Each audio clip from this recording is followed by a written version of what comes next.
നാളുകൾ ഭയങ്കരമായ വെറുപ്പിനടിമയാണ്. ഭയങ്കര വെറുപ്പാണ്. മനുഷ്യൻ്റെ ഹൃദയം മുഴുവൻ എന്ന് വെറുപ്പിൻ്റെ അടിമത്തത്തില്ല. കായേൻ്റെ അരൂപിയാണ്. കോപം, വെറുപ്പ്, അടി, ഭയങ്കര ചീത്തവിളി, വിഷം, ഇങ്ങനെ ഉള്ളുമുഴും വെറുപ്പ്. അവനെ നശിപ്പിക്കണം, ഇവളെ നശിപ്പിക്കണം, അവരെ നശിപ്പിക്കണം, എല്ലാവരും നശിപ്പിക്കണം, എല്ലാം ഇല്ലാതാക്കണം, ഇങ്ങനൊരു ചിന്തയാണ്, എല്ലാം ഉള്ളിക്കണം. അപ്പോൾ അത് തന്നെ ഇരിക്കുമ്പോൾ കൃപയുടെ വാതിൽ അടഞ്ഞു പോകും. പ്രൈസ്. ദൈവകൃപയുടെ അനുഗ്രഹത്തിൻ്റെ വാതിൽ നമുക്ക് അടഞ്ഞു പോകും. അപ്പോൾ അതുകൊണ്ട് നമ്മൾ ആ വാതിൽ തുറക്കപ്പെടണമെന്നുണ്ടെങ്കിൽ നമ്മൾ ആദ്യം നമ്മളെ വേദനിപ്പിച്ച മുഴുവൻ അവൾ നമ്മൾ ക്ഷമിച്ച് പ്രാർത്ഥിക്കും. സർവ്വത്തെ ഹല്ലേലൂയ.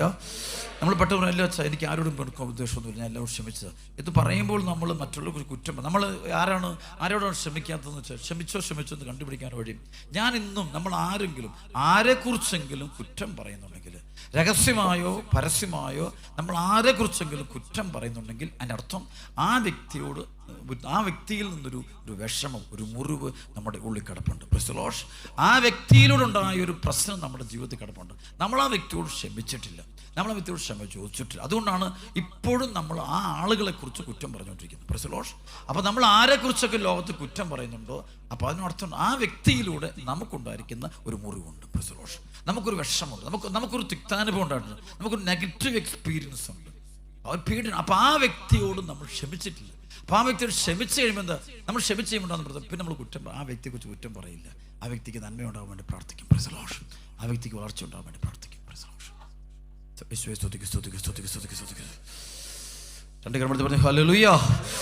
ആ വെറുപ്പ് നമ്മുടെ ഉള്ളിൽ കിടക്കുമ്പോൾ പരിശുദ്ധാത്മാവിൻ്റെ പ്രകാശം നമ്മുടെ ആത്മാവിലേക്ക് വരിക സാധ്യമല്ല. പ്രൈസ്. പരിശുദ്ധാത്മാവിൻ്റെ പ്രകാശം നമ്മുടെ ഉള്ളിലേക്ക് വരികയില്ല. അപ്പം നമ്മൾ ക്ഷമിക്കണം. വീട്ടിലൊക്കെ ചിലപ്പോൾ നമ്മുടെയൊക്കെ വീടുകളിൽ കൊലപാതകങ്ങളൊക്കെ വർഷങ്ങൾക്ക് 10, 50, 70, 100 വർഷങ്ങൾക്ക് മുമ്പൊക്കെ തന്നെ. അപ്പം ഇങ്ങനെ കൊലപാതകം നടക്കും. ചില കുടുംബങ്ങളിൽ ഇങ്ങനെ കൊലപാതകം നടക്കും. കാരണം ചില മേഖലകളെ വെളിപ്പെടുത്തരാറുണ്ട്.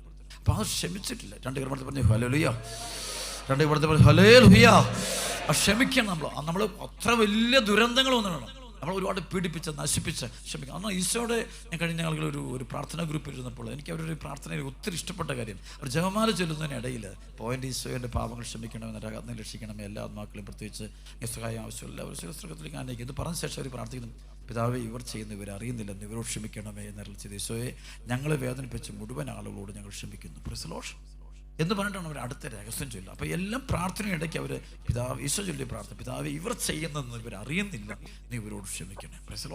ഇവരെന്താണ് ഇവർ അറിയുന്നില്ല. അപ്പോൾ ഉള്ളുകൊണ്ട് ക്ഷമിക്കുകയാണ്, ക്ഷമ ചോദിക്കുന്ന സംഭവമാണ്. അപ്പോൾ ആ ക്ഷമിച്ച് ക്ഷമ ചോദിച്ചുകൊണ്ട് ഇവിടേക്ക് നിങ്ങൾ രോഗികളായ കുഞ്ഞുങ്ങളിൽ വന്നിട്ടുണ്ടാകാം, രോഗികളായ അപ്പനെ, അമ്മയെ, ഭാര്യയെ, ഭർത്താവിനെ, കുടുംബത്തിലൊക്കെ ഉണ്ട്. അവിടെ കൃപ കൊടുക്കാൻ ബ്ലോക്കാൻ നിൽക്കുന്ന ഒറ്റ മേഖലയുള്ളൂ, എലമെൻ്റ് ഓഫ് ഫോർഗീവ്നെസ്. നമ്മൾ വളരെ ഗൗരവമാണ് ക്ഷമിച്ചു. അതുകൊണ്ട് എനിക്കൊന്ന് ഇത് നമ്മുടെ വിശുദ്ധീകരിക്കപ്പെടണമെങ്കിൽ ഒറ്റ വഴിയുള്ളൂ, നമ്മൾ ക്ഷമിക്കും.